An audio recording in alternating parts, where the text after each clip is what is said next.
Hey guys, this is Dr. Hub. In case you haven't subscribed, please do subscribe for updates. Now we're looking at the types of epidemiological study designs. So epidemiological study designs. So to begin with, the flow chart is there present so that it's easier to understand, and it begins with the study design. The study design are divided into two. The first one, we call it the descriptive studies. So here in the flow chart, we have one side the descriptive studies and the other side analytical studies. So first is the descriptive studies.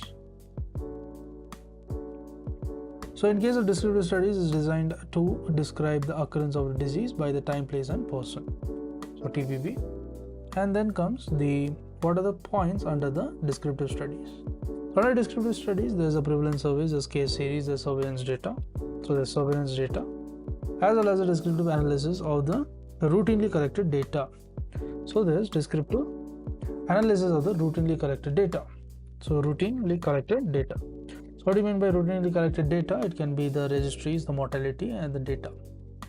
So on the other hand, first was the descriptive studies which we saw, and apart from that, there is also something known as the analytical studies. So this DA, that is descriptive, is done. Next is analytical studies. Analytical studies is designed to examine the etiology and the causal associations. So analytical studies, first one will be experimental, quasi-experimental as well as the non-experimental. So experimental means that there's intervention studies. The investigator initially alters one or more factors to the study the effect of so doing. So there's the investigator intentionally alters one or more factors. So here in experimental studies, the investigator, they alter. What they do, they alter the study or alter one or more factors of the study. Alter the factors of the study. Next is the quasi-experimental. The investigator lacks the full control over the innovation but conducts the study as if it was an experiment. So in case of quasi. So quasi means that the investigator lacks the full control. So there's lacks full control. So there is no particular full control, but the conducts the study as if it was an experiment. Next, what we have is the non-experimental. So in terms of non-experimental, it is nothing but the observational studies, and it does not involve the intervention. So it does not involve the intervention. In investigators observes without the innovation and intervention other than to record, count or analyze the results.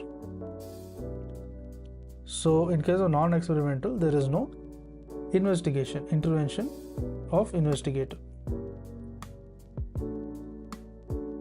So there is no intervention.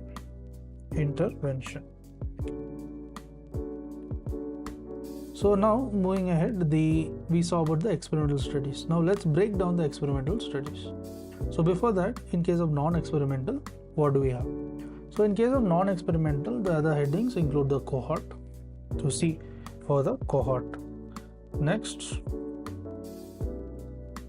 after cohort, we have the case control, CC. Case control study, then the ecological case or case only, then the hybrid designs, example like the nested case control, the case cohort, as well as the case crossover. So this case crossover as well as a cross section. Next, when you look at the experimental, it is again divided into uncontrolled and the controlled bias.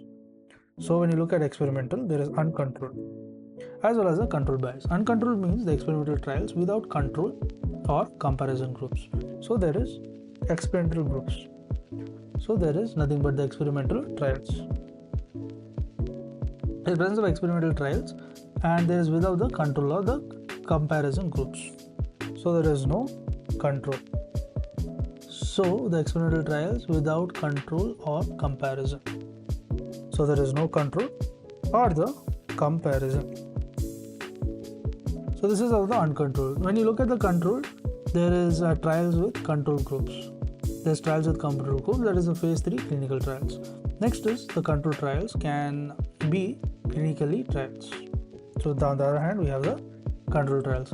The trials which can control groups, phase 3 clinical trials. So example is phase 3 or the clinical trials.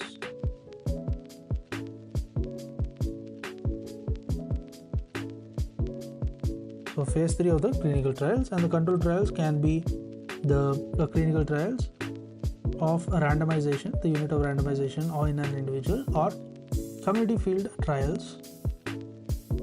So now when you look at the control trials, so let's break the control trials. Under the control trials, it can be the randomized, it can be randomized. So under control, it is divided into randomized, uncontrolled, as well as non-randomized.